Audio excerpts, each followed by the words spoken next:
A blind millionaire sits in silence, sensing that something isn't right until a fearless young black girl looks him in the eye and says, "I can heal your eyes." That moment shatters everything. What follows is a storm of betrayal, stolen power, and a wife's chilling plot to erase him completely. But she didn't count on the girl. Or the truth. This real-life story will leave you questioning everything about trust and power. So tell me, where in the world are you watching from? And is it morning or night where you are right now? Mr. Albert Lewis turned his head toward the voice, though his eyes, clouded and long empty of sight, could only grasp the profound darkness surrounding him. Grandview Park buzzed with the ordinary sounds of a city afternoon. Rustling trees, the distant laughter of children, the faint screech of tires. His fingers instinctively curled around the iron bench. He knew this park well, not by sight, not anymore, but by feel, by sound, and by memory. It was the place Selena, his wife, brought him every day. She said it lifted his spirits, though lately she seemed more distracted. She would guide him to the same bench, then wander off, her voice fading as she spoke to someone on the phone nearby. Albert never asked questions. He was tired. The voice, young female, came from his left, but what startled him most was not the sound. It was the moment. She had waited. He had not noticed her before, but she must have been nearby, perhaps behind the tree line, perhaps by the old lion statue. Only after Selena's heels had clicked out of earshot did the girl approach, quiet, cautious, as if this opportunity were rare and dangerous. "What did you say?" he asked, his heart suddenly unsure. "I said, I can heal your eyes." She repeated this time more clearly, with no hesitation, no laughter, just certainty. A bitter smile tugged at Albert's lips. "You cannot even imagine what has been tried. Surgeries, labs. My own company worked years on technologies that failed." He let out a sigh. "And now you think you can fix this?" "I do not think," she said simply. "I know." He turned slightly, trying to sense her presence. She was close, maybe sitting beside him. Now a small frame and steady breath. He had not heard her footsteps. "Why would you say something like that?" She was quiet for a moment, then whispered, "Because I heard her. The woman who brings you here. She said your wife." Albert's hands went still on the bench. "I live near here," the girl continued. "Sometimes I sleep in the alley behind the coffee shop when it rains. I have seen you two every week for months. She always walks away to talk on the phone, so I listened. I did not mean to, but I did." Her voice dropped lower. "She said she did it. She said you were finally blind and she was close to getting everything." Albert's chest tightened. Something ancient and fragile inside him cracked. "I do not know how she did it, but I think she wanted you gone or helpless." The girl's voice trembled not from fear, but from something older, like knowing too much at too young an age. He opened his mouth to speak, but no words came. "I did not want to say anything in front of her," the girl added. "She scares me. But I had to wait until she was gone. I had to make sure it was safe." Albert leaned back slowly. The breeze carried Selena's voice faintly through the trees. "Albert, time to go, darling." The girl stood. He could hear the soft rustle of her worn shoes on the concrete. "I will be here tomorrow, same time." She disappeared as quickly as she came. Albert did not move, not when Selena's familiar perfume drifted closer, not when her hand reached for his. His mind stayed behind with the little voice that saw through more than his blindness and the promise she carried like a flicker of light inside the dark. For the first time in a long time, Albert wondered, what if he had not lost everything? What if someone still saw him? Albert Lewis did not sleep that night. He sat in his leather armchair, surrounded by shadows that did not end when he closed his eyes. In the silence of his luxury penthouse, high above the pulsing lights of downtown, he relived every word the girl had spoken, every soft note in her voice, every pause that felt intentional and full of truth. The stillness of the room was too complete. Not a sound from Selena. She had not returned to their shared suite after he had said he was tired. Just a note, had to take a late call. Sleep well, Selena. He did not reply. Instead, Albert sat in darkness, his fingers pressed together, palms sweating, a strange sensation for a man who had once controlled billions in assets, made decisions that changed lives with a word. He had not felt powerless then. But now he was left to wonder whether the greatest betrayal of his life had happened right under his nose, or rather right in front of his blind eyes. That morning, Selena's routine was unchanged. She helped him dress, her touch efficient, but devoid of warmth. She mentioned a lunch meeting she would have to step away for, apologized in a rehearsed tone, and led him out, as always, her heels clicking rhythmically against the marble hallway. He said nothing in the car. Silence again. When they reached the park, she guided him to the bench with practiced ease and said, "Back in a bit, darling," before walking off toward her usual spot near the stone hedges. He listened carefully. No girl. Not yet. He waited, heart-pulsing palms still damp. He counted the seconds, then the minutes. Birds chirped, people passed. A child screamed joyfully in the distance, and then faint footsteps approached, barefoot or close to it. "Sir." Her voice was different this time, quieter, as if worried someone else might hear. "You came back," he said, trying to mask the relief in his tone. "I told you I would," she said simply. He turned toward her. "What is your name, Emma?" "Emma," he repeated. The name felt warm on his tongue, human solid. "How long have you been watching us? A while?" There was no guilt in her voice, no embarrassment, just truth. "I thought she cared for me," he muttered. "Maybe she did," Emma offered, "once. But now she is planning something. I heard her say she has a lawyer ready. She said once your board thinks you are no longer capable, she will take over everything." Albert let out a breath through his nose, slow and controlled. "I knew something was wrong. I felt it. But you telling me it changes everything." She shifted on the bench beside him. "I do not want anything from you. I just wanted to warn you. You should know." "I appreciate that," he said genuinely. There was a pause, then she added, "And I meant what I said yesterday. I can help you. You are 10 years old, maybe 11. What makes you think you can help a blind man?" He meant it kindly, but it came out sharper than he intended. "I do not mean it like doctors do," she said. "I do not have machines or medicines. But sometimes I feel things. I know things about people. Sometimes I touch someone and I can feel something shift." Albert was silent. She continued, "I think it is why I knew she was lying. I did not just hear her words. I felt it, like poison in the air." He did not laugh. He wanted to. He wanted to call it childish fantasy. But something in her voice made him hesitate, something raw and oddly grounded. She was not performing. She was telling the truth as she knew it. "I have felt people change before," she said, "but never someone like you. Like me, sad." She whispered, but still waiting.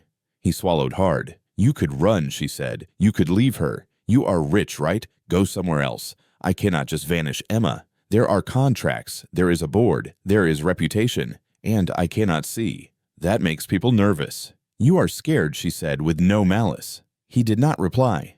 After a moment she stood. "I do not know if I will come back tomorrow." She is starting to look around more. "Wait," he said. He reached out, missed, then adjusted until his hand lightly touched hers. Her skin was warm, dry, real. "If you do not come back, I will not know what to do." She said nothing. Then she whispered, "Then I will come. But be ready, not just to see, but to believe." And like yesterday, she was gone. That night, Albert did not return to the penthouse right away. He had the driver take a longer route home. He asked to be left in the car alone, engine off, parked near the old Willow Creek Bridge. He needed silence, and not the hollow silence of wealth, but the silence of choices made too long ago. He thought of Emma, of her calm, her strange wisdom, her refusal to be afraid. He remembered how Selena once held his hand the same way, before the money, before the boardrooms, before ambition wore down love into habit. He touched his useless eyes and wondered for the first time in months if perhaps blindness had not just taken his sight. Maybe it had revealed something far worse that he had not been seeing for years. Long before the accident, he had been walking blind into his own undoing. And now, a little girl with nothing had given him the one thing he had not even known. He had lost perspective. Albert Lewis woke up with a tremor in his chest, not from fear, at least not the kind he recognized, but from something deeper, like a memory just beneath the surface that refused to be forgotten. He lay in bed for several minutes before even considering getting up. The voice of the little girl, Emma, in his mind. Be ready, not just to see, but to believe. She had said it as if it were the most natural thing in the world, as if healing the blind was a matter of trust, not medicine. The morning moved forward as if nothing had changed. Selena served him black coffee, 2 eggs toast, slightly burned the way he used to like. She spoke with pleasant efficiency, discussing a brunch with the executive team, then a quick stop at the law firm. Her tone was breezy, her heels clicked perfectly in sync with her words. He wondered how long she had practiced this, the calm, the care, the control. "Would you like me to bring you to the park again today?" she asked with a bright tone, lifting the toast to his lips. Albert paused. "Yes," he said, his voice smooth. "It is good for me." Her chair shifted slightly as if she was not expecting him to say yes so easily. The ride to Grandview Park was silent as usual. Selena fiddled with her phone. He could hear the soft taps of her screen, the buzz of incoming messages. Her perfume, once intoxicating, felt too sweet, now artificial. When they arrived, she led him again gently, but firmly to their usual bench. As she placed his cane by his side, she leaned in close and kissed his cheek. "Back soon," she said sweetly. He waited until the sound of her heels faded past the fountain before speaking. "Are you there, Emma?" He did not expect a response right away, but after a few moments, a quiet voice said, "Yes." She had been watching again, waiting for her moment. "I was not sure you would come," he said. "I was not sure either," she admitted, but I saw her checking her watch. "She does not stay long. Just long enough to make a few calls and be seen." Albert shifted slightly, his fingers tightening around the bench's edge. "You said something yesterday about feeling when someone changes. How does that work?" Emma sat down beside him. He could hear the rustle of her coat, too thin for the season, maybe worn through at the elbows. "I do not know. I just sense things. It is like there is a part of people that glows inside, and sometimes that glow gets dark or cold. Some people flicker, some people burn bright, and then go out." Albert was silent.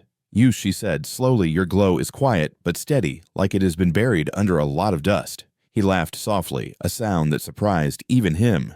"Dust is about right." She shifted closer. "Do you remember what it was like before? Before the accident, before everything, when you were happy?" He was not ready for the question. It hit him like a forgotten song on an old radio, familiar, intimate, painful. "I do not know," he said honestly. "I remember moments. Laughter with my son when he was little. Selena back when we were real. My work used to mean something. We built things, created. It was simpler then. You missed that, yes." There was silence. Then she asked, "What would you do if you could see again?" Albert tilted his head, considering. "I used to think I would want to read the news, watch the market get back to work. But now, I think I would want to see people's faces, just to know if they matched their words." Emma did not speak for a while. Then she said, "Sometimes people's faces lie too." He turned toward her voice. "But yours does not, does it?" She did not answer that. Instead, she asked, "Can I show you something?" He hesitated. "What do you mean?" "Not something you look at, something you feel." She gently took his hand, turned it palm up, and placed something into it. It was small, round, cold at first, then warming in his grasp. He ran his fingers over a rough texture, a thin string attached. "It is a stone," he said. "Sort of. It is from the creek under the Willow Creek Bridge. I wrap them in cord, I find. I give them to people who need something to hold when they feel lost." He squeezed it gently. "It is beautiful." "You cannot see it," she said. "I do not need to," he replied. She smiled. He could hear it in her breath. Just then, Selena's voice rang out, cheerful but firm. "Albert, ready to go, love." Albert froze. Emma whispered, "Do not tell her about me. Not yet. She is not ready to know what you know." He nodded slightly. She slipped away again, like the breeze through the trees, gone before Selena reached the bench. "Have a nice time?" Selena asked, placing a hand on his shoulder. He turned to her, smiled faintly. "Yes, very." She seemed pleased. "Good. I will make us dinner tonight. Something simple. Steak." But all he could feel was the small stone in his pocket and the warmth of a child's voice that knew more about him than the woman who had shared his life for 30 years. That night, Albert stood at his window, facing the blur of city lights he could no longer see. He whispered to no one, "I think I am starting to believe." It rained the next morning, not the kind of thunderous downpour that drowns the city in chaos, but a slow, steady drizzle that blurred the skyline and made everything feel quieter. Selena complained softly as she pulled the umbrella from the coat closet, muttering something about her suede shoes and the inconvenience of wet weather. Albert said nothing. He merely listened to the rain, to the tension in her voice, to the sound of the world shifting around him in ways he could not see but had learned to read. As usual, she led him down to the car, buckled his seatbelt with polite detachment, and barely spoke on the way to the park. When they arrived, she hesitated. "It is wet," she said. "Do you want to skip it today?" "No," Albert said too quickly. "I would rather go." A pause. Then, "All right. Just do not catch cold." She brought him to the bench, brushed off the rain with a cloth from her bag, and placed the cane beside him. 15 minutes, she said, then walked off toward the far hedge umbrella, tapping against her shoulder like a metronome. Albert sat in the drizzle, feeling the chill bite into his skin. He did not care. He reached into his coat pocket and ran his fingers over the wrapped stone Emma had given him. The cold texture had a grounding effect. It reminded him that yesterday had not been a dream. Footsteps approached light, careful, the unmistakable sound of small feet avoiding puddles. "You came," he said without turning. "I promised," Emma replied. "Besides, I do not mind the rain. It makes people move slower. They do not notice me as much." He smiled. "Clever." She sat beside him, and for a while they said nothing. The sound of rain on leaves filled the silence. Then Emma spoke. "Can I ask you something strange? Stranger than a little girl offering to heal a blind man." He giggled. "Fair point." He waited. "Have you ever felt light?" Albert turned slightly toward her. "Felt it. Not seen it." "Yeah," she said. "Like not with your eyes, but with your skin or your chest. Like something warm moving through you." He considered. "Maybe once. Years ago, when my son was born, I was holding him, and I remember feeling something inside me crack open, like sunlight through a window I did not know was there." Emma nodded slowly. "That is it." He did not ask how she understood something so abstract. He just accepted that she did. "I think people carry light," she continued. "Some carry more than others. Some lose it. Some never find it." "And you?" he asked.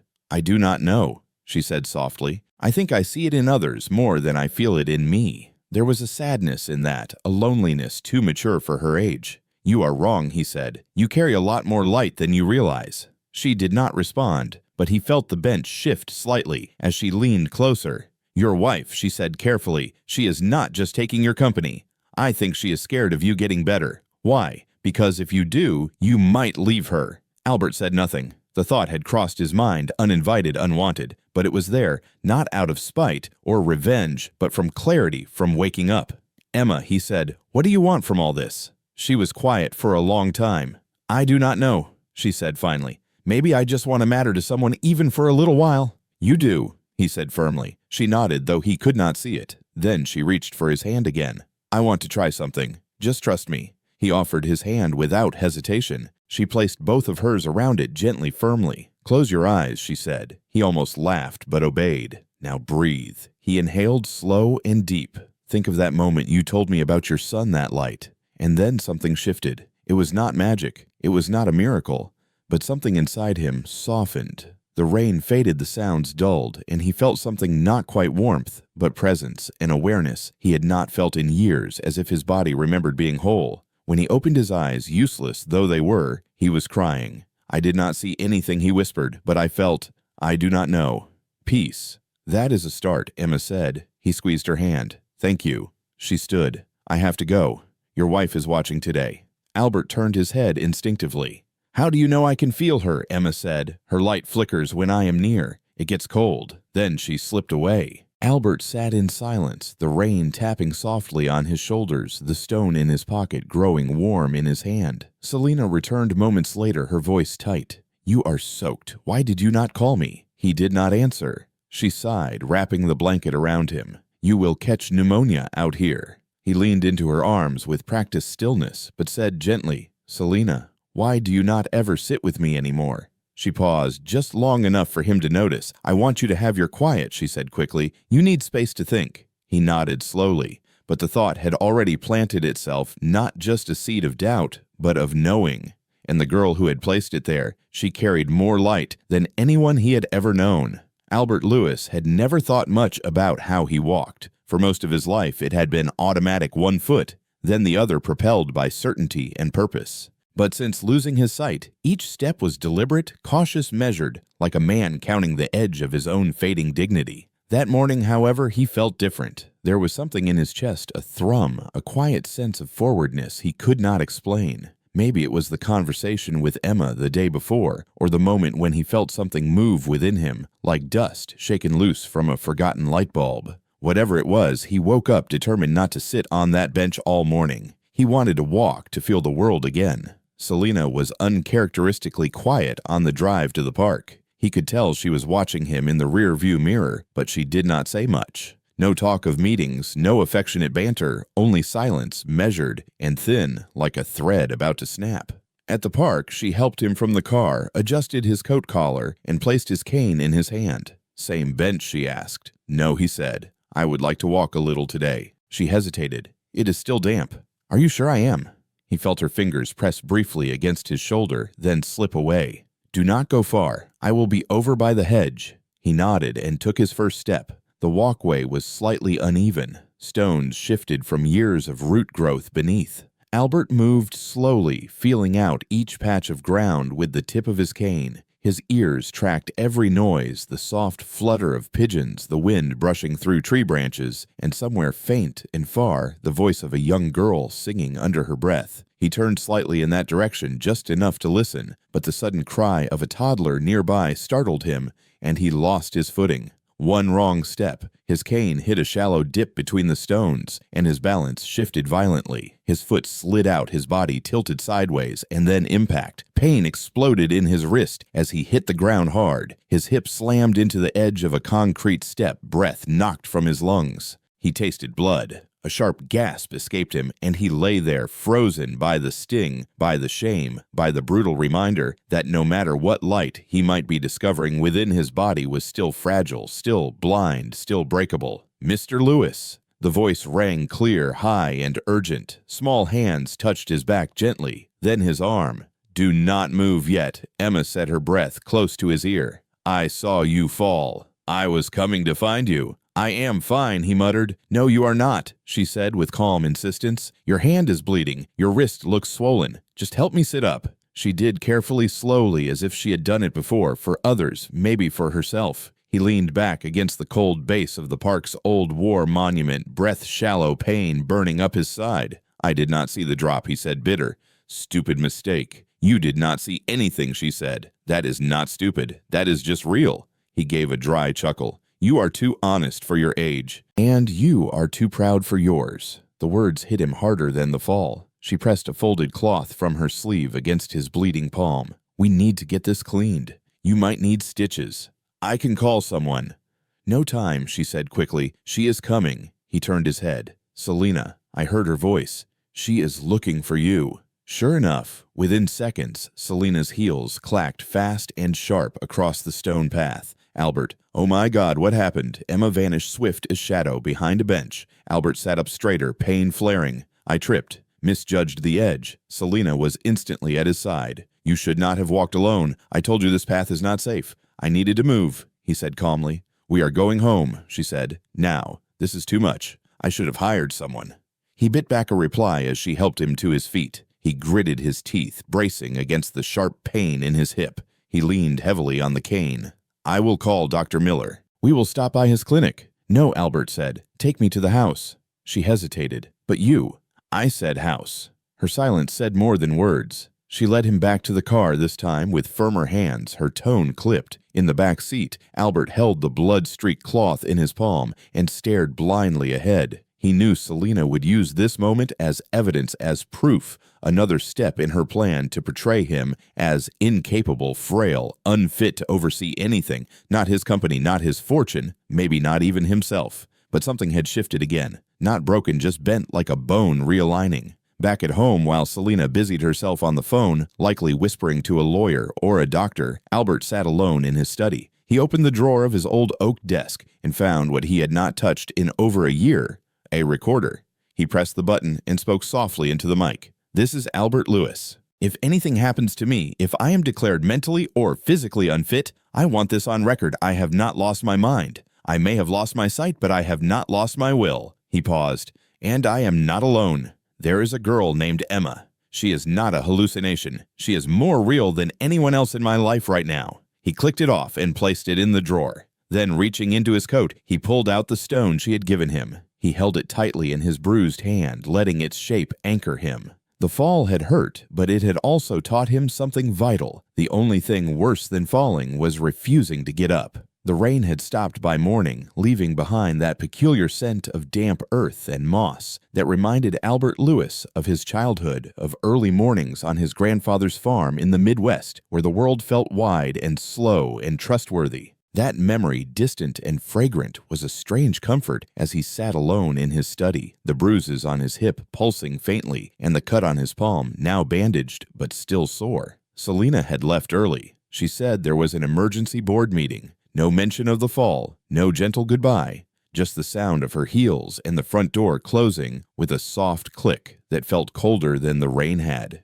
He had replayed her conversation on the phone last night, their voice low-clipped, speaking to someone named Mr. Finch. Yes, the fall helped. No, he is not resisting yet. Just give me 2 more weeks. 2 more weeks. It echoed in his skull like a countdown to a razor. She was preparing her move, and so was he. He dressed himself carefully, a task he had not done entirely alone since the accident. It took twice as long, and he winced at every tug near his ribs, but he did it. The shoes were mismatched. He could feel the subtle difference in the soles, but that did not matter. He needed only one thing this morning to meet Emma again. When the driver George pulled up out front, Albert used his cane to feel his way down the stairs. George, a young man, jumped out to assist, but Albert held up a hand. "I have got it," he said. George hesitated. "Sir, are you sure positive? Just take me to Grandview Park West entrance." Albert arrived 20 minutes early. It was quiet, the city still rubbing the sleep from its eyes. He settled onto the bench carefully, feeling the warmth of the morning sun on his face. No Selena, no Emma, just space to breathe.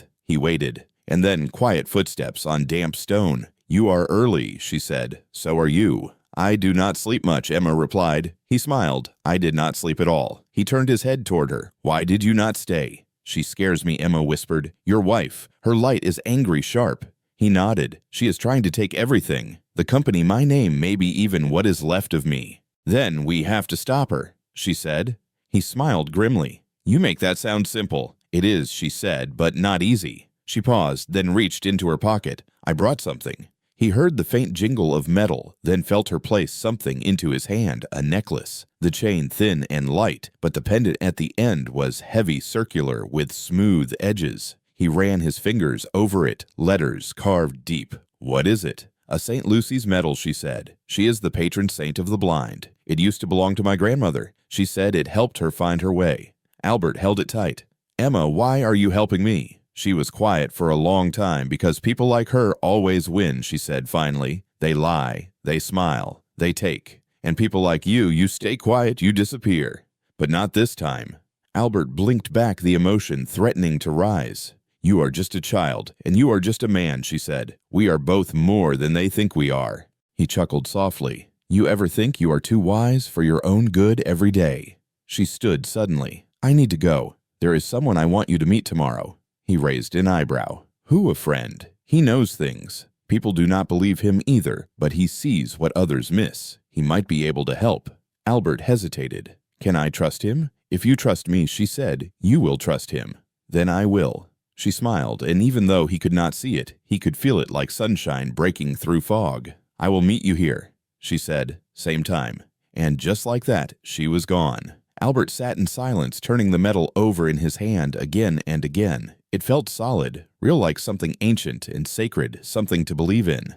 That afternoon, Selena returned home, her tone saccharine and rehearsed. "How are you feeling?" she asked, setting down a tray. "Better," he said. The rest helped. She moved to sit beside him, brushing his shoulder. "You know, if this is all too much, there are other options. You do not have to keep pushing yourself. Other options. There is a facility in Austin," she said casually. "Quite comfortable. They specialize in care for men like you." Albert kept his voice steady. "Men like me." She smiled, though he could not see it. "Men who have done enough, who deserve to rest. And what would happen to the company? I would oversee things, of course, temporarily. Just until you are settled." He said nothing, let the silence bloom. Later that night, he sat in his study with the recorder again. "This is Albert Lewis," he said softly. "She is accelerating her plan, suggesting I step down permanently. I will not. Not yet. Not while I still have my mind and my allies." He touched the metal. Not all light came from sight. Some light came from faith, and some from a small girl with a big heart who refused to let him fade. Albert Lewis arrived at Grandview Park early again, earlier than usual, feeling the chill of morning air through his coat. His cane tapped along the familiar cracks in the walkway, but his steps were more confident now, less out of necessity and more out of intent. The small St. Lucy's medal hung beneath his collar, resting over his heart. He touched it every few steps, like a rhythm, like a compass. He settled on the bench, his body still sore from the fall days earlier, but the bruises were fading. What was not fading was the quiet fire inside him, something Emma had stirred awake. Each day, her words carved through the fog Selena had wrapped around his world. This morning would be different. Emma had promised someone would come a friend, someone who sees what others miss. Albert did not know what to expect. A doctor, a street preacher, a child like her. The air shifted and he heard footsteps, not the light, soft rhythm of a child, but firm, deliberate adult work boots by the sound. The man sat down beside him without a word. The bench groaned under the weight. Silence settled. "You are Albert," the man said after a moment, his voice deep, rough, like gravel over stone. "I am. She told me. You might not believe me. Try me." The man took a breath. "I am not a doctor. I am not a priest. I do not fix people. I find things." Albert turned his head slightly. "Things, truths, motives, people's weak spots." "A detective, no." The man replied. "Worse. I used to work for people like your wife." That made Albert straighten. "I was an enabler," the man continued. "I helped people bury things, evidence, secrets. They paid me well, until I saw one too many lives crushed for a payout. And now I try to stop it before it gets too far." Albert was quiet for a moment, then asked, "What did she hire you for?" The man hesitated. 2 years ago, Selena approached my former firm, wanted intel on the board. Dirt on key shareholders, she called it. Contingency planning. Albert tightened his grip on the bench. "I never knew. You were not supposed to. That is how these people work. They move slow. They soften the ground before they strike. And I left before I took the job, but I remembered the name. Then a few weeks ago, a little girl shows up at a food pantry where I volunteer. Smart as hell. Asked questions. Said her friend was in trouble." Albert smiled faintly. "Emma." "Yeah, Emma. What now?"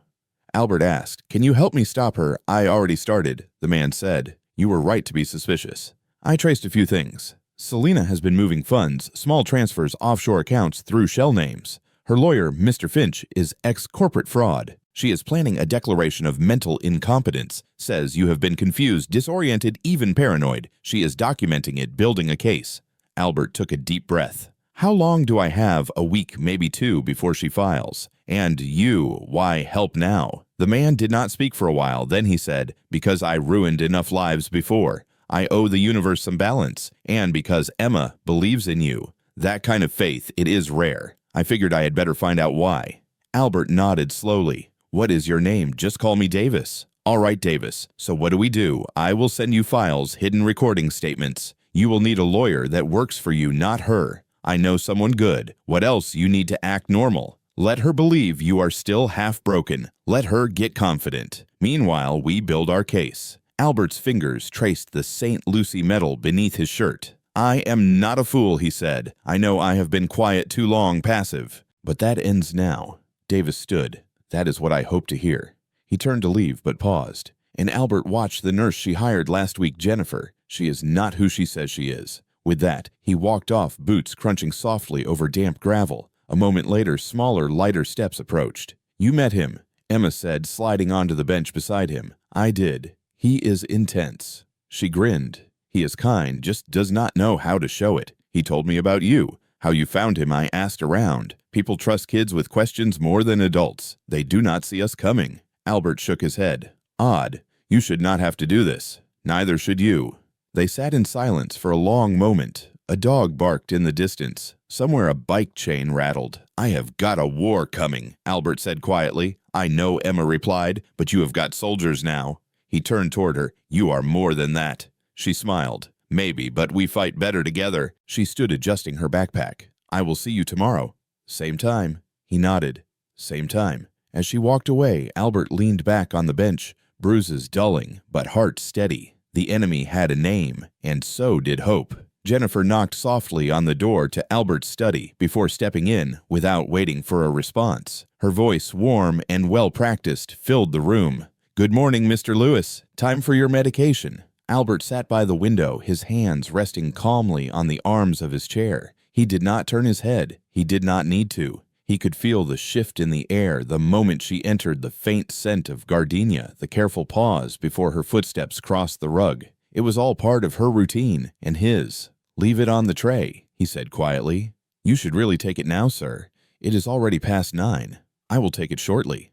Jennifer hesitated just long enough to mark her unease. She placed the small cup of pills and glass of water down with more force than necessary. "Selena wants to make sure you are on schedule. The new dosage is important. "I have not noticed any difference," Albert replied, "except that I sleep more and think less." She said nothing to that, only cleared her throat and said, "I will check back in an hour." As she walked away, Albert listened carefully to the door click shut. Then he reached beneath the chair cushion and pulled out a second cup, empty clean, identical to the one he had used to secretly dispose of his medications for 3 days now. Davis had warned him the pills might be tampered with. Too much sedation could be used as false evidence of cognitive decline. He dumped the untouched pills into the empty cup, capped it tightly, and slipped it into the drawer beside the voice recorder. Every piece mattered now, every detail had weight. Later that morning, Davis's courier arrived, posing as a book delivery from the Veterans Audio Library. Albert smiled at the cleverness. Selina had long since stopped checking his packages. She assumed he was too far gone to care.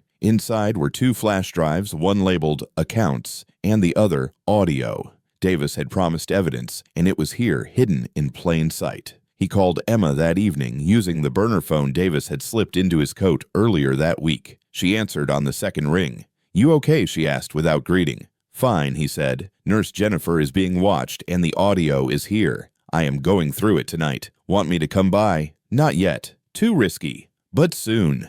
There was a pause on the line. "I hate waiting," Emma muttered. "So do I." They ended the call, and Albert spent the next hour listening, with headphones rewinding several times when Selina's voice, his wife's voice, confirmed everything. The manipulation, the offshore transfers, even a quiet conversation about a false diagnosis being prepared by a medical professional on her payroll. She was building the perfect trap, calm, professional, irrefutable. And he had nearly fallen for it until the fall. Until the quiet moments when he stopped letting blindness define his whole existence. The next day, he walked more confidently into the park. He did not use the cane as much. George, the driver, watched him with quiet surprise, but said nothing, just opened the door and helped him down like usual. Emma was already on the bench legs, swinging hands clasped around a cup of warm oatmeal. "You look taller," she teased as he approached. "I feel taller." She scooted over to make room, her eyes scanning the park automatically. "Jennifer tried to call someone last night," she said without preamble. "Blocked number." I could not hear much, but she mentioned a report, something being signed. Albert nodded. "She is part of the plan. I am sure of it now. But I have the recordings." "Good. What is next? I meet with Davis's lawyer. She is discreet aggressive. She knows corporate warfare better than Selina ever will. You trust her. Davis trusts her. That is enough for now." Emma passed him a napkin. "Wipe your hands. You have got something on your coat." He chuckled. "You are more nurse than my nurse." "Speaking of, I saw Jennifer at the pharmacy this morning. She bought something. A new prescription." Albert turned slightly. For me, maybe could not get close enough to read the label. He filed that away, another detail for the pile. It was all coming together now, pieces of a puzzle being laid out by a girl with eyes too sharp for her age and a man with a conscience built from mistakes. They sat in silence, the air warming as the sun climbed higher. "I keep thinking," Albert said after a while, "about how easy it is to lose yourself. One minute you are building something, a company, a family, a life, and the next you are just surviving it." Emma nodded solemnly. "That is why people like your wife win, because they count on you forgetting who you are." "Not anymore," he said. "I have remembered." She smiled, not just with her lips, but with her whole presence. "Then you are ready." "Ready for what?" "To take back what is yours." He reached into his coat and touched the metal again. A habit now, a reminder.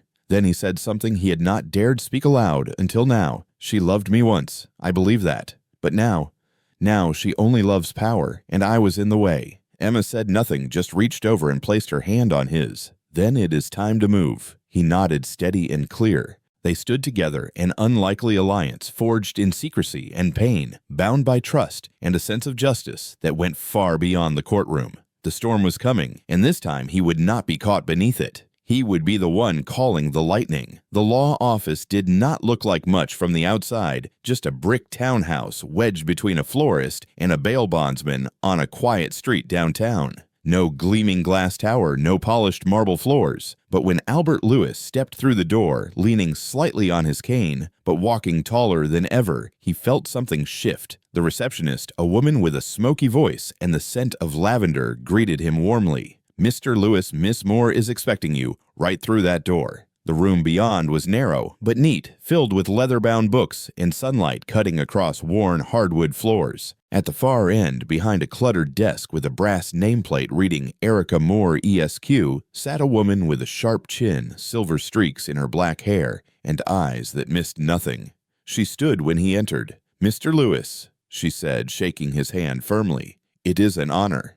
Albert took the chair across from her. "I am not sure. Honor is the right word. I am half blind and nearly robbed blind." Miss Moore sat flipping open a file already thick with papers. "Yes, but you are still standing. That counts." They got down to business quickly. Davis had already provided her with the audio files and financial trails. She had cross-checked them against recent corporate records, traced suspicious account movements, and identified 3 board members Selina had likely influenced with financial promises. "She is meticulous," Miss Moore said, admiration laced with disgust. "Started planting seeds more than a year ago."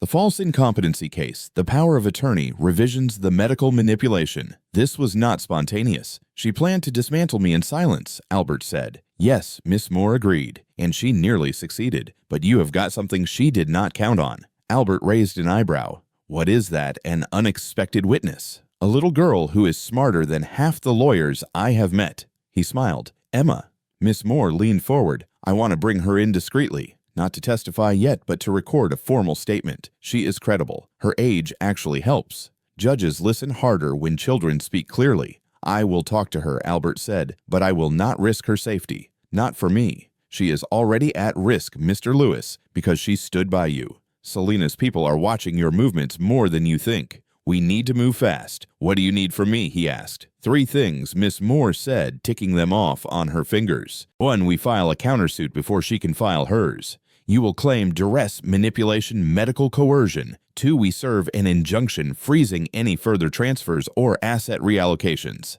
And 3, we call a private meeting with the board. She will know something is coming. She already suspects you figured her out. It is better to confront her while she is still pretending to play nice. Once she is backed into a corner, she will lash out, and that is when we will catch her." Albert exhaled slowly. "All right, let us do it."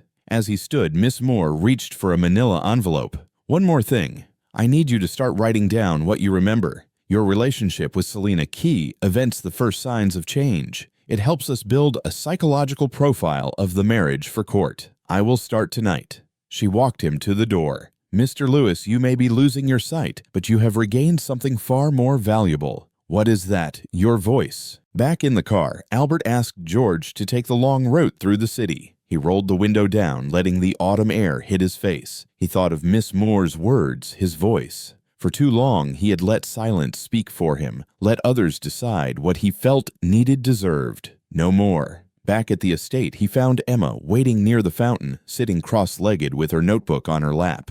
She stood when she saw him, or rather when she heard his cane tapping along the stones. "You are early," she said. "So are you." She smiled. "How is the lawyer Sharp?" "Dangerous. On our side." Emma nodded approvingly. "What is next? We go on record. She wants your testimony." Emma did not flinch. "Okay. Are you sure you do not have to do this?" Emma folded her arms. "If she gets away with this, she will do it again to someone else. Maybe someone who does not have a me or a Davis or a Miss Moore." Albert chuckled. "You sound like a closing argument." She grinned. "I have been practicing." He sat beside her on the low stone wall. "I will start writing everything down tonight. Every memory that matters. Every lie she told that I believed." "That is the first step," Emma said. "Truth always starts with memory." They sat in silence, the wind rustling through the tall hedges, the world quiet, except for the occasional chirp of a bird or hum of a distant lawnmower. "Do you think she ever loved me?" Albert asked suddenly. Emma was quiet for a moment. "Maybe. But power is louder than love for some people. They forget who they were to chase what they think they deserve." He nodded slowly. "That is what I became. An obstacle to her empire. Then let us remind her," Emma said, standing, "that the man she tried to erase is not done yet." He smiled, not with bitterness, but with resolve. He was not done. Not by a long shot. That evening, as the sky shifted from steel blue to violet, Albert stood at the window of his study, his fingertips brushing the cool glass. He could not see the sunset, but he could feel its warmth pulling away from the world behind him. The house was still too still. Selina had not returned, which was not unusual anymore. Her nights were increasingly late, her explanations thinner, her excuses mechanical. He welcomed the silence now. It gave him time to write. On his desk lay 3 pages already filled in his tight, slanted handwriting. His hand ached from the effort, but his memory poured out clearer than he had expected the first year, with Selena, her charm, her ambition, the late nights, building the company together. Then the shift, the sharp words, the passive control, the subtle dismissal of his opinions. Like water carving stone, it happened slowly until he could not tell when he stopped speaking up. He paused, fingers resting on the edge of the paper, then picked up the pen again. It was the night of the shareholders' gala, he wrote. She wore red. I remember that. Red like warning. I was sick, double vision migraines. She told me I was just tired. But the next day, I collapsed. That was the beginning of the decline. And she never once suggested seeing a real doctor, just gave me the specialist she had handpicked. He stopped again. His breathing was uneven. A knock at the door. He turned, expecting silence. Instead, a voice filtered in, soft, measured, deliberate. "Albert, may I come in?" It was Selena. He hesitated. "You are home early. I thought I would check on you," she said, stepping in. "I saw your light was still on." She moved with grace, her heels muffled on the carpet. She stopped short of his desk, eyeing the papers. Writing something, Albert smiled thinly. "A bit of reflection feels overdue." She tilted her head. "Are you feeling better? I think clearer." "Good," she said quickly. "Clarity is important." He said nothing. She moved closer. "I have been worried about you, Albert, ever since the fall. You have seemed unsettled. You mean since I stopped swallowing everything I was told?" Her face did not twitch, not visibly, but her breath caught for half a second. "I have always done what is best for you," she said. "No," he said calmly. "You have done what is best for you and convinced me it was the same." She stepped back, folding her arms. "Is this how it is going to be now? Accusations and dramatics?" "No," Albert said. "It is going to be facts, evidence, and choices." She narrowed her eyes. "You do not have the strength for this, Albert." "I did not," he said. "But someone gave it back to me." Her brow furrowed. "A girl," he added. "You would not notice her. That is your mistake. You only see threats when they wear suits." "You have been manipulated," she snapped. "No," he said. "I have been awakened." Selena's face shifted. Her veneer cracked just slightly. "I will make tea," she said, abruptly turning on her heel. "You need rest."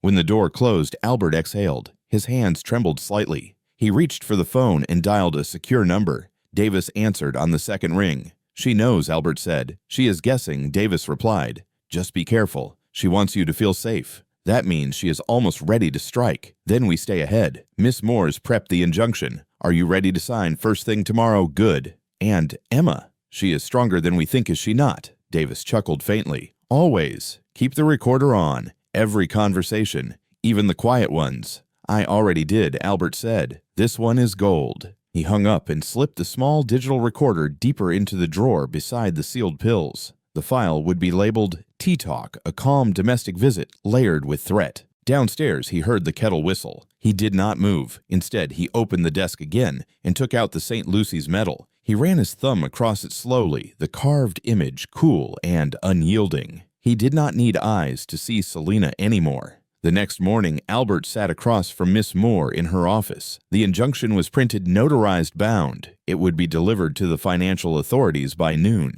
"You will need to prepare for blowback," she warned. "She will fight, and she will be cruel."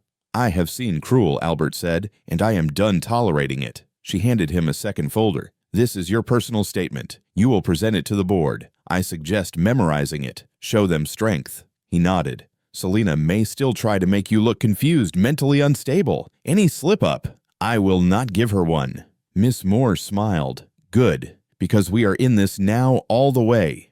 Albert left the office with a sense of gravity, not fear, not hope, just weight. But it was the kind of weight a man shoulders when he stops running and starts standing. Back at the park that afternoon, Emma was waiting with 2 small cups of ice cream. "You look different," she said, offering him the chocolate swirl. "I am." She studied his face. "She knows you are awake." "Yes." "Then it has begun." He nodded. "The first move was mine." They sat in the sun, quiet, breathing. "She will come for you," Emma said softly. "I know. Are you ready?" Albert licked his ice cream, then smiled.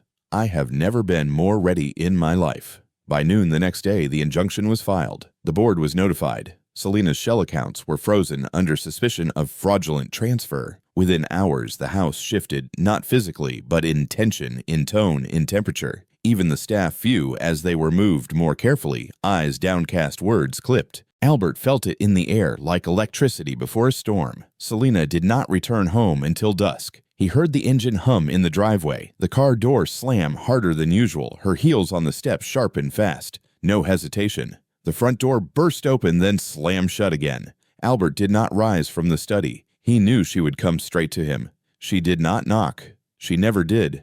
"So," she said, standing in the doorway, her tone calm, measured, but her breath was quick. "You have made your move." Albert set his pen down and folded his hands. "I had no choice." She stepped inside, closing the door with a gentler click this time.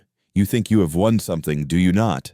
"I think I have stopped losing," he replied. "That is enough for now." She walked to the desk, slowly, deliberately, her heels sinking slightly into the thick carpet. "You do not understand what you have done. Freezing those accounts, bringing in lawyers, investigators, you have exposed us both." "No," he said. "I have exposed you." Her eyes flickered. "You think the board will take your side, a half-blind man who has been falling apart for months. Better than a woman funneling company assets into private channels." She leaned forward, her voice low and almost tender. "Albert, I tried to protect you." "No," he said. "You tried to replace me. There is a difference." She straightened. "And now, what you will drag your name through the courts. Turn this into a media circus. You will kill what we built." "I built it," he said. "You tried to bury it." Her eyes narrowed. "You really think anyone will believe you?" He opened the drawer and pressed play on the recorder. Her voice from the previous night filled the room. "I have always done what is best for you." Clarity is important. "You have seemed unsettled." It was not damning, not outright, but it was suggestive, calculated, patterned. Selina's face went still. "I have more," he said quietly. She stared at him, then turned without a word and walked out. He sat still long after the door closed, not because he was afraid, but because she had not denied it, not once. Later that evening, Emma called. "She went to the board chair," she whispered. "I saw her. She brought that slick lawyer, Mr. Finch. They did not look happy." "Did she say anything?" "No. But Mr. Finch looked like he wanted to break something." Albert nodded, pressing the phone tighter. "It is starting. Are you ready?" "I have to be." The next morning, Miss Moore called. "She is responding with her own motion, claiming your decline began earlier than reported. She is citing fatigue, memory issues, even paranoia. We expected this. We are already preparing affidavits to counter it. And Emma's testimony will help." "When do I speak to the board?" "Tomorrow noon." Albert exhaled. "Are you sure you want to do this yourself?" Miss Moore asked. "I can speak on your behalf." "No," he said. "They need to hear me." That night he did not sleep much. He reviewed his statement over and over, each word memorized, rehearsed. But it was not just the words. It was the feeling behind them, the conviction he needed to project. This was not just about saving his company. It was about reclaiming his identity. The next day, George drove him to the headquarters. The building had not changed, the same steel and glass, the same polished lobby. But Albert walked through it differently now. His cane tapped steadily, his back was straight, and his chin was high. He was escorted into the boardroom, a large oval table, 12 chairs. The full board was present. Selina sat at the far end, flanked by Mr. Finch. Miss Moore stood behind him. The chairwoman nodded. "Mr. Lewis, you may begin." Albert stood. His hand rested lightly on the chair's back. His voice was clear, steady. "For months I have been silent, partly because of illness, partly because I trusted the wrong people to speak for me. But that ends now." He paused, looked toward Selina. "Someone I trusted, someone I loved, has worked behind closed doors to declare me unfit. Not because I am, but because my presence was inconvenient to her plans." Selina's jaw tightened. She built a case on manipulated evidence, sedative medications, and silence. "But I have rediscovered my voice, and I am using it to tell the truth." He turned back to the board. "I may be blind, but I see more clearly now than I ever did. And what I see is corruption, betrayal, and a quiet attempt to steal everything I have built." He laid out the facts, the audio files, the financial records, the statements Miss Moore had collected, and Emma's account, eyewitness to the very conversations that exposed the betrayal. He ended with this: "I did not ask for this fight, but now that it is here, I will not back down, because the company we built together deserves integrity, and so do I." Silence followed. Then the chairwoman spoke. "We will deliberate. You will receive our decision within 48 hours." Selina did not look at him as he left. Outside in the sun, Albert let the air fill his lungs. He did not know what the board would decide, but he knew this. He had finally truly stood up. 2 days passed with the weight of silence pressing on every hour. Albert spent most of the time in his study, alternating between dictating thoughts into a digital recorder and listening to old jazz records that once soothed his mind during the earliest years of his success. The music once background now felt like company voices that did not judge rhythms that reminded him who he used to be. Emma came each afternoon. She did not talk much. She did not need to. She simply sat with him, sketching on a pad, humming quietly. Her presence, like the jazz, reminded him of something steady, something real. She did not ask him if he was nervous. She did not have to. But she did ask him once as the sun dipped below the skyline, "If they say no, what will you do?" Albert thought for a moment. "Start again," he said, "even if it means walking away." He turned his head toward her. Justice does not always look like victory. Sometimes it is just making sure the world hears the truth before the silence returns. That night, Selina did not come home. There were no calls, no explanations, only absence, and strangely the house felt larger, lighter, as if the walls had exhaled. On the morning of the third day, just before breakfast, Miss Moore called. "They voted," she said without preamble. "It was close, 6-5, but in your favor." Albert closed his eyes. "I keep the company. You keep everything. They are launching an internal investigation into Selina's actions. She has been suspended from all decision-making authority. Mr. Finch, too." He let the words settle, then nodded. "Thank you." Miss Moore added, "Do not celebrate too loud. This is not the end. She still has options. She may go public. She may sue. But the narrative has changed. You are not the confused old man anymore." "I never was," Albert murmured. "But now everyone knows it." After hanging up, he walked to the front parlor and sat down. The morning sun streamed in through the tall windows, casting long shadows across the floor. He didn't feel triumphant. He felt grounded, anchored, like the world had finally stopped spinning under his feet. Emma arrived 30 minutes later. She was already smiling when she stepped through the door. "You heard?" "I did." She bounded over and hugged him without asking. He froze for a moment, then hugged her back. "You did it," she whispered. "No," he said softly. "We did." They celebrated with vanilla milkshakes and grilled cheese sandwiches ordered from a diner 2 blocks away that had been there since 1963. The kind of place Albert had not stepped into in decades, but Emma insisted it was the only proper way to mark the moment. "Something old, something warm, and no forks needed," she said, grinning as they sat on the back patio, the city humming in the distance. Albert took a breath and said, "There is more I want to do." "Like what?" "Start a foundation. For kids like you. Smart. Invisible. Overlooked by the system. Give them tools to be seen." Her eyes widened. "You are serious?"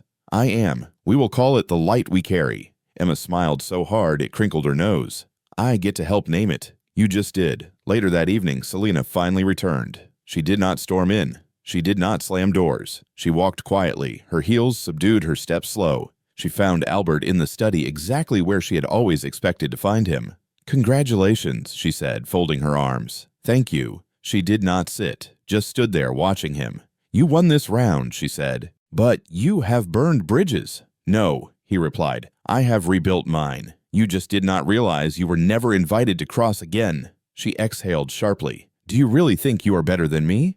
"I think I finally remembered who I am, and I like him a lot more than the man who stayed quiet to keep you comfortable." There was silence. Then she asked, "What happens now?" "You leave," he said simply. "The board has initiated legal proceedings. You will receive formal notice tomorrow. This house, this life is no longer yours." She stared at him, eyes, sharp jaw clenched. "You are not the man I married." "No," he said. "I am the man I should have been." Selina turned and left without another word. And when the door closed this time, Albert did not flinch. The house did not echo. The air did not tremble. It just settled. That night before bed, he recorded one final message on the small device beside his lamp. "This is Albert Lewis. I once believed that silence was strength, that endurance was dignity. But I know now, true strength is in standing up even when the world expects you to fold. My story is not over. It is just finally mine again." He turned off the recorder. Then, for the first time in months, he slept deeply peacefully without fear. The rain came gently like a quiet apology from the sky, soft and steady, soaking the sidewalks of Grandview Park where it had all begun. Albert stood beneath a large oak tree near the west bench, the one he used to occupy in solitude, back when blindness had felt like exile and the world had narrowed to shapes and sounds. Now he was no longer alone. Emma stood beside him, umbrella in hand, her sneakers wet from puddles, but her spirit unbothered. She handed him a small, crumpled ribbon, blue silk frayed at the ends. "What is this?" he asked, turning it between his fingers. "My mom's," she said. She used to say it gave her strength on bad days. "I figured maybe it is your turn." Albert's voice caught before he could speak. He swallowed hard and nodded. "Thank you," he whispered. The day marked the quiet launch of the Light We Carry Foundation, their first outreach event at a local community center that had nearly closed due to funding. Emma had insisted on starting there. She said the place had good bones, and she was right. The center was nothing grand. The walls needed paint, the floors creaked, but the air buzzed with laughter and possibility. Kids from all over the neighborhood had showed up, drawn in by flyers, free food, and something harder to define hope. Albert entered slowly, accompanied by George in a cane, more for posture than need. A hush fell as he stepped inside, and then applause, not thunderous or forced, just genuine, respectful. Miss Moore stood near the podium, clipboard in hand, flanked by city council members, local press, and 3 teachers from the district. She approached him with a warm smile. "You are early," she said. "I could not stay away." Miss Moore nodded toward the back where a banner stretched across the wall, painted by hand, "The Light We Carry," empowering voices in silence. Albert's name was beneath it, but so was Emma's in smaller but equally bold letters. "Let us make it official," Miss Moore said, guiding him to the podium. He adjusted the microphone slowly, his fingers brushing the cool steel. Then he spoke. "Months ago, I thought my story had ended, that I had been written out of the life I helped create. But then a stranger barely tall enough to see over a table reminded me that stories do not end. They evolve, they bend, they stretch, and if we are lucky, they begin again." He paused, hearing Emma's breath catch from the front row. "This foundation is not about redemption," he continued. "It is about recognition. For every child who has been overlooked, for every voice muted by poverty, race, disability, or neglect, we are here to say, we see you, we hear you, and you matter." The applause this time was louder. Albert stepped back and gestured toward Emma, who approached the podium with a mix of nerves and pride. She cleared her throat and spoke without notes. "I do not have a big speech. I am not famous. I am not even tall," she said, drawing soft laughter from the room. "But I know what it's like to be invisible, and I know what it's like when someone finally sees you. Mr. Lewis saw me, and then he let me help him. That is what this is about, helping each other, even when we think we cannot." Thunderous applause followed. Emma blushed and stepped down, returning to Albert's side. He leaned in and whispered, "You just stole my speech." "Good," she whispered back. "It was too long anyway." They spent the rest of the day shaking hands, meeting kids, signing paperwork, and watching the community center come alive again. Music played, laughter echoed, and somewhere in that controlled chaos, Albert felt something open inside him, a kind of healing he had not known he needed. Later that evening, after the last guest had left and the rain had finally stopped, Albert and Emma stood on the center's front steps. The sky was streaked with orange and purple. Wet pavement shimmered like glass. "You ever miss who you were before?" she asked. Albert thought about it. "No," he said slowly, "but I respect him. He survived long enough for me to find my way back." She nodded. "He would be proud." He smiled. "I think he is." A soft rustle came from behind a bouquet of white lilies wrapped in newspaper left by someone anonymous. Attached to it was a note handwritten in neat cursive. "You found the light. Thank you for carrying it forward." Albert read the words twice, then handed them to Emma. "Let us keep going," he said. She grinned. "We have got more stories to rewrite together." They walked down the steps and into the night, not just survivors of a quiet war, but the authors of a new legacy. The following week felt like waking from a dream and stepping into daylight. Albert walked through his old halls echoing with silence and found them alive with energy. Files labeled Foundation New Mail, inviting partnership, even a photographer knocking at the door to capture the story. Doors that had closed too long were now open, but every glow carried a shadow. Emma arrived one morning carrying a stack of art supplies. "Kids want to paint their dreams," she said, her eyes bright. "We are starting a mural project." Albert nodded, delighted. "I love it." He guided her inside, brushing a hand across the familiar armrest at the end of the stairs, the place that had anchored him not long ago. He took a seat beside her at the kitchen table. The metal rested safely around his neck. The recorder lay untouched on the desk. Selina had not returned since the formal notice. That absence, it felt like a presence turned hollow. But the tension under the surface remained. The legal threads were still unraveling. Miss Moore had warned that Selina might go public spin false narratives or even attempt reconciliation just to weaken his resolve. That afternoon, Albert received a letter. He recognized the tight handwriting instantly, his son Jethro. His words were brief, polite, cautious. "Dad, I saw what you did at the foundation. Proud of you. Can we talk? Maybe grab coffee at the usual place." Albert thumbed the note carefully, the paper trembling in his fingers. For months, the relationship had felt fractured beyond repair. But this was tentative, reaching across the gap. He sat with the note a long moment, then pressed a gentle breath. He would say yes. That evening, he joined Miss Moore at her office. The mood was sober but strategic. Selina filed a counterclaim, she reported, claiming lost companionship, emotional distress, defamation. "It is messy. She is going for sympathy." Albert rubbed his temples.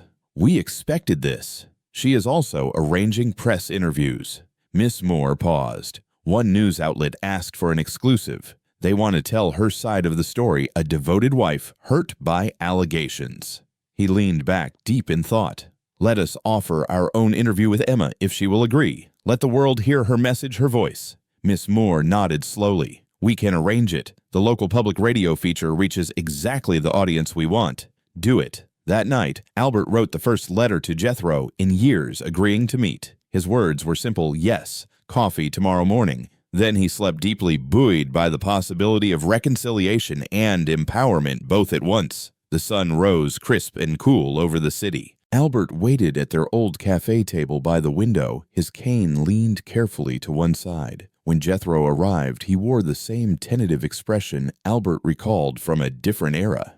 And yet there was something new: respect, or at least curiosity. They talked at length about the foundation, about Emma, about healing. Jethro shared grief over the secrets his mother had kept, guilt that he had not seen sooner, and pride that his father had reclaimed his life so consciously. Albert listened more than spoke. He did not blame, but he did not erase either. They agreed to try again, slowly, honestly. The first handshake felt like rewriting decades of silence. That afternoon at the foundation headquarters, behind closed doors, Albert watched a group of children dip brushes into paint. Emma directed color onto a blank wall, bright blues, warm oranges, faces emerging from shapes. She painted a girl holding a ribbon, and beside her a man with a medal around his neck, their story, their myth, their truth. Albert felt tears prick at his eyelashes, eyes closed because sight had never been necessary to know beauty. Just then, Miss Moore slipped in. "Interview is scheduled. Emma has agreed." He looked at her, silent for a heartbeat more. "Let the world hear us," he said quietly. Days later, they recorded the public radio segment. Emma spoke about darkness and trust, about being seen and making someone see. Albert spoke in measured tones about betrayal, faith, and the slow bloom of justice. Listeners would hear the sincerity in his voice and note anger, not regret, but clarity. A week after that, the board chair called with an update. The internal investigation confirmed wrongdoing. Selina had resigned, no longer connected to the company or the board. Mr. Finch had been exposed. Legal actions would follow. But the foundation stood firm, growing stronger. On the final evening of this period, twilight settled lightly across the patio where Albert and Emma sat, tired but steady. He took the ribbon she gave him and tied it around the St. Lucy's medal. She watched. That is the spot he felt a quiet swell of pride. "You know, you did not just save me. You helped me build something better." She shrugged, but the glow in her eyes said she understood. He tapped the ribbon gently. Together, she leaned in, always. Outside, the world turned, but inside, beneath the ribbon and the medal, and within hearts, once broken light carried on. The first real quiet in weeks came just after midnight. Albert sat alone in his study, the city lights dim beyond the window, his cane resting within arm's reach. All around him lay the traces of progress, foundation letters, newspaper clippings, emails from volunteers. Yet for all the noise he had overcome, the quiet felt different now, intentional, full of promise, not fear. He reflected on the resilience found in small things like Emma's smile, the ribbon tied to the metal, the foundation walls springing to life with painted faces. Change did not demand grandeur, it required constancy. And for the first time in years, he felt steady. That morning, news came that moved slowly through the community. A neglected elementary school downtown was shutting down, budget cuts, low enrollment, kids displaced. Albert felt that old ache one Emma understood, but he also felt something stronger: obligation. He called Miss Moore. "This needs help," he said, "right now."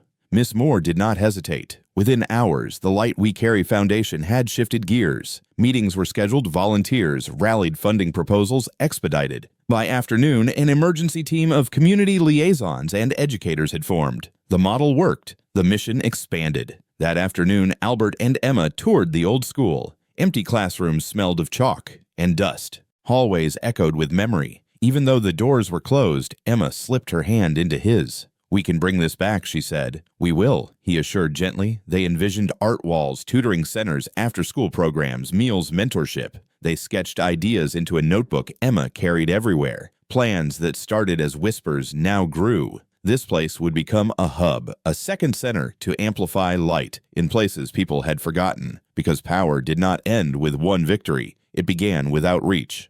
Late evening, back at the mansion turned foundation base, Davis, his former assistant, who had stayed loyal, knocked at the door. He did not speak before stepping inside. He handed Albert a letter stamped from his lawyer, a settlement offer from Selena, quietly relinquish any claim and avoid further litigation for a sum coupled with a public apology.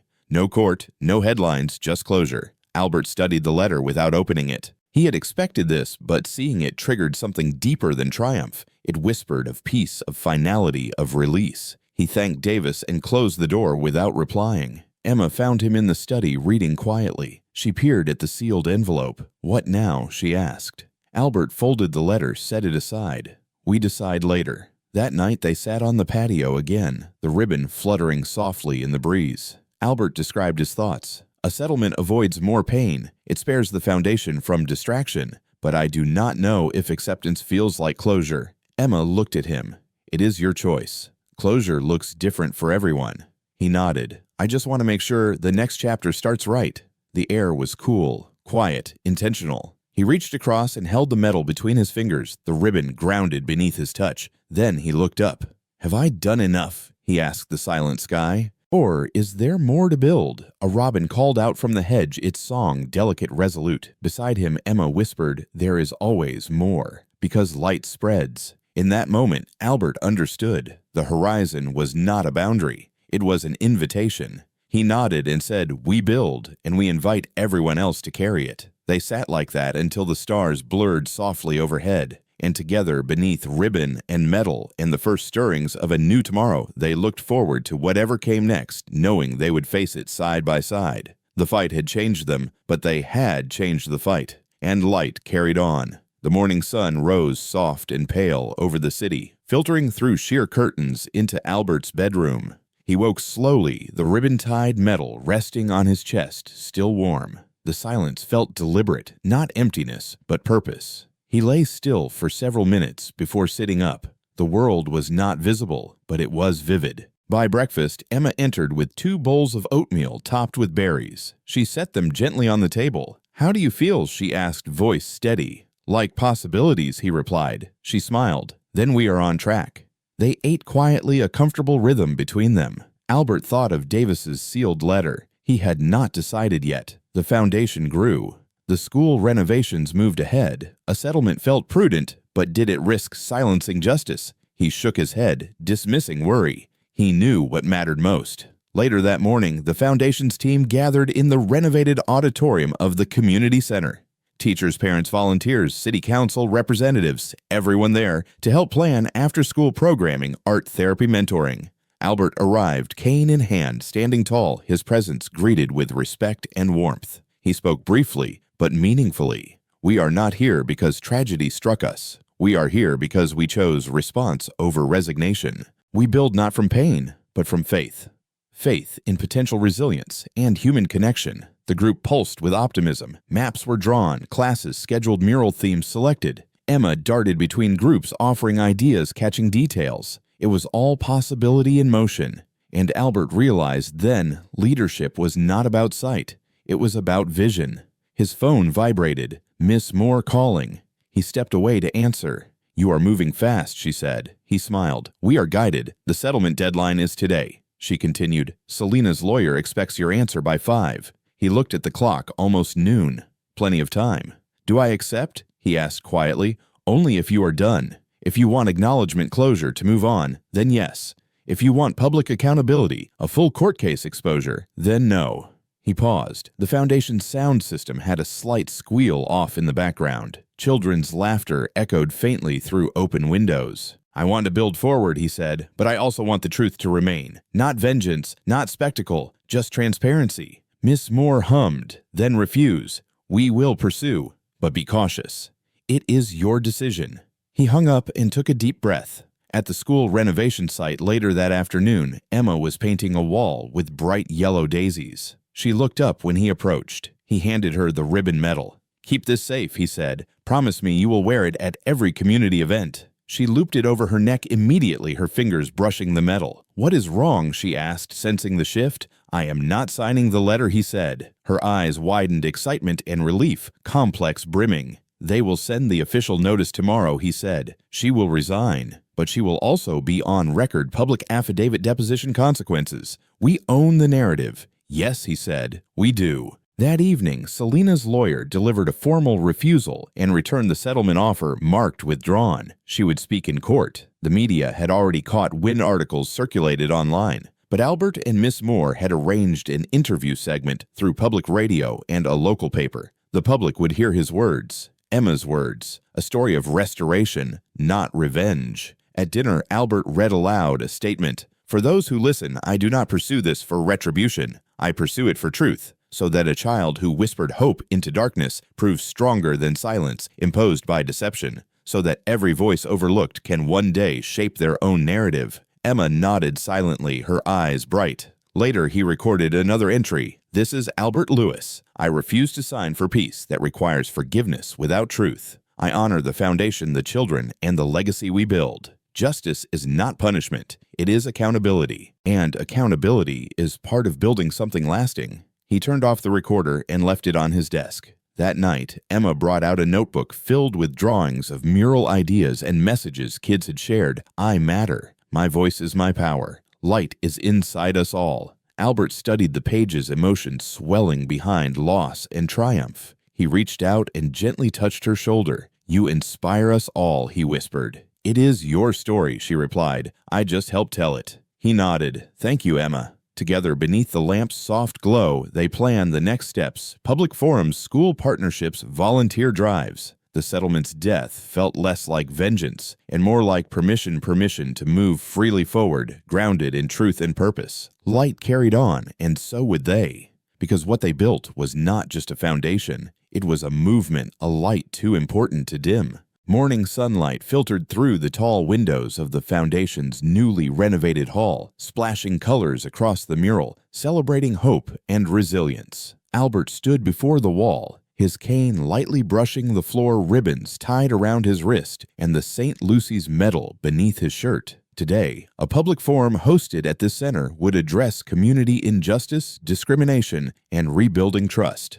He took a breath, studying himself as volunteers arranged chairs, parents gathered children, and cameras from a local public station set up. Emma arrived carrying a stack of index cards, questions from kids behind community bars. What is justice? Why do people change? Can light really win? She placed them on his desk, tapping the top one gently. "What did you feel when you decided not to sign the settlement?" He nodded, reflecting on all that had come before. She squeezed his hand. Soon, the small auditorium filled with diverse faces, neighborhood families, educators, friends of the Foundation. Miss Moore stood at the side, discreet and ready. When the event began, community leaders introduced Albert and Emma. They sat briefly together at a small table before Albert rose to speak. His voice was steady and full, not loud but clear. "You are here because you care, because justice is not always about punishment. It is about truth restoration and respect, not just for the powerful, but for every person who has ever been overlooked. He paused and scanned the crowd. Eyes met his. He felt recognized. I was betrayed, stripped of sight and trust,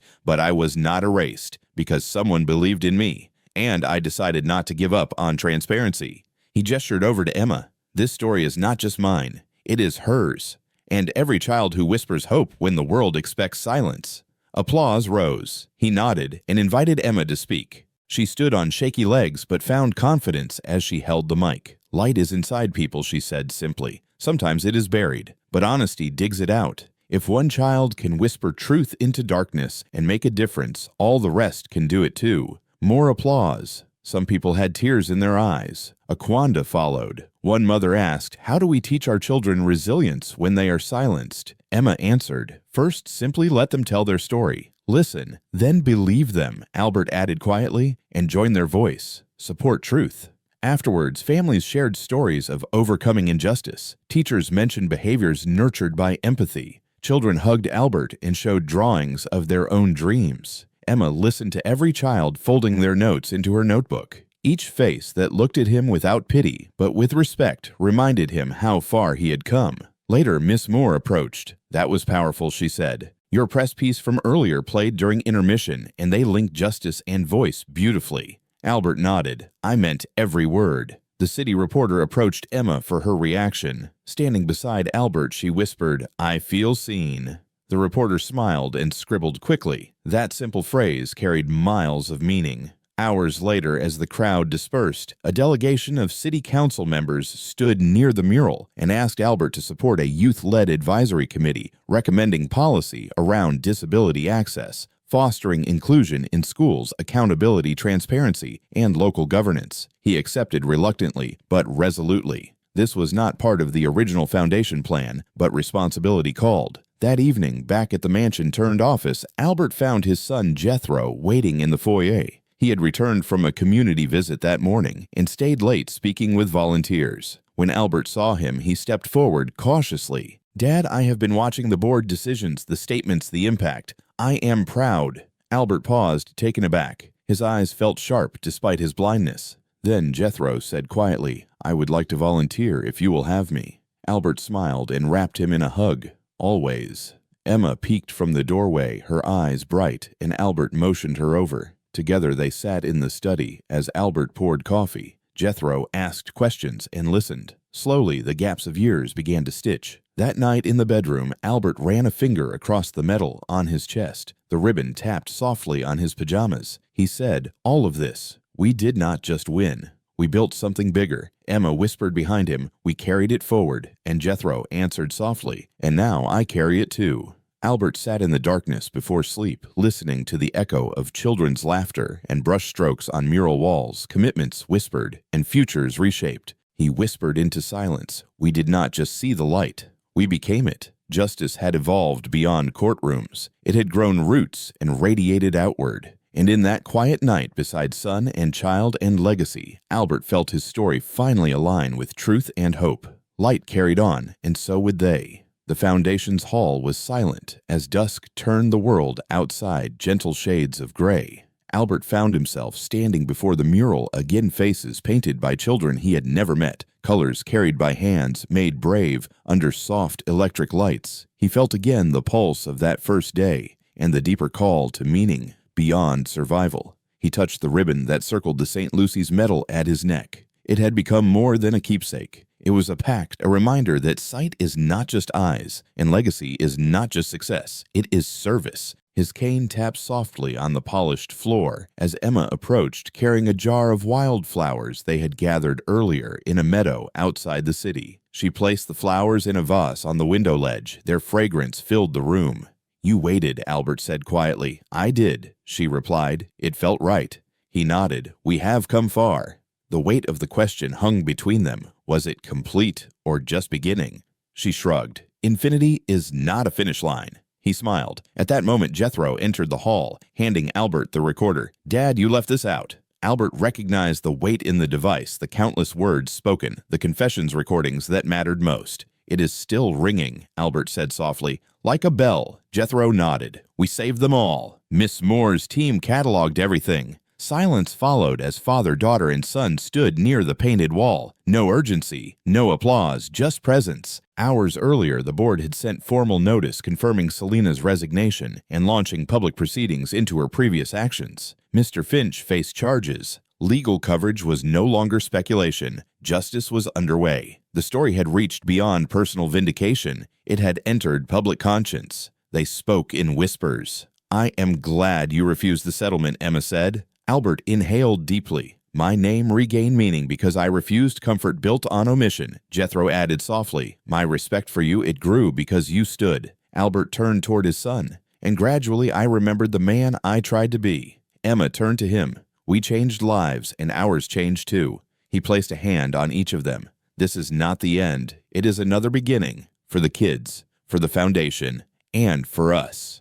They sat down on the edge of a platform beneath the mural. The painted faces gazed forward, children they had never met, yet served voices waiting to rise. Outside, the streetlights blinked to life, one by one, casting soft pools of gold across the pavement. The sky, once a muted gray, deepened gradually into a quiet navy blue, less the fading of light, more the settling of resolve. It was not just nightfall, it was transition. A closing of one chapter, the calm before whatever came next. The mural glowed softly under spotlights, electric paint glistening through the dusk. Albert closed his eyes, breathing deep. He could not see, but he could feel the presence around him. Emma's strength, Jethro's renewal, Miss Moore's steadfast work, the quiet devotion of every volunteer and child who believed. He lifted the recorder and pressed play. His earlier voice filled the silent hall. "This is Albert Lewis. I once believed that silence was strength, but I know now true strength is in standing up. My story is not over.